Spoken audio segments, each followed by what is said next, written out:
Malta temmen li żgħażagħ mhux biss huma l-futur imma huma mexxejja li jimbuttaw bidliet pożittivi għallum. Dan intqal mill-Prim Ministru Robert Abela meta indirizza l-Assembleja Parlamentari tal-Kunsill tal-Ewropa fi Strasburgu fejn tkellem anke dwar il-miri tal-Presidenza Maltija tal-Kunsill tal-Ewropa li għandha sa Novembru li ġej.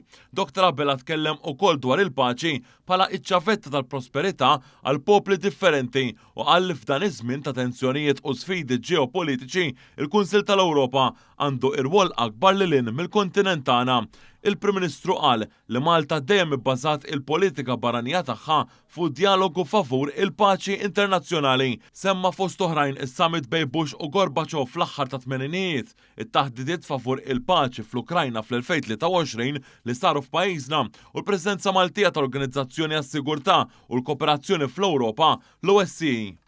Malta continues to position itself as a bridge between regions and to prove that small states can indeed lead in shaping peace.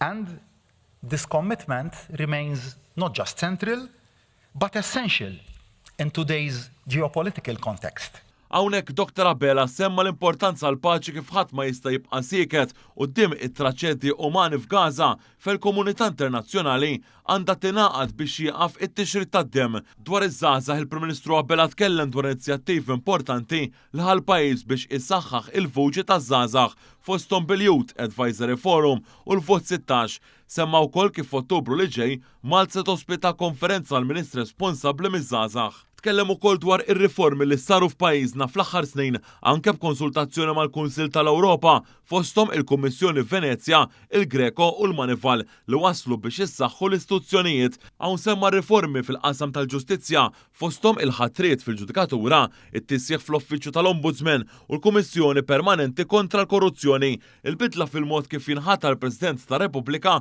bil-vot ta' żewġ terzi u ristruttura l-favur tisjieħ fl-operat tal-Uffiċċju tal-Avukat Ġenerali.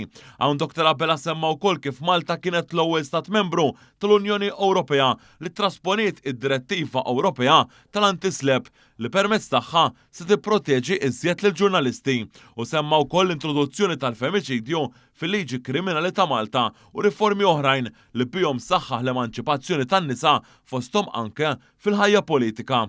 While the path forward may be demanding, and it indeed is, we are convinced that through unity, resilience, and clarity of purpose, we can transform challenges into opportunities and vision into reality.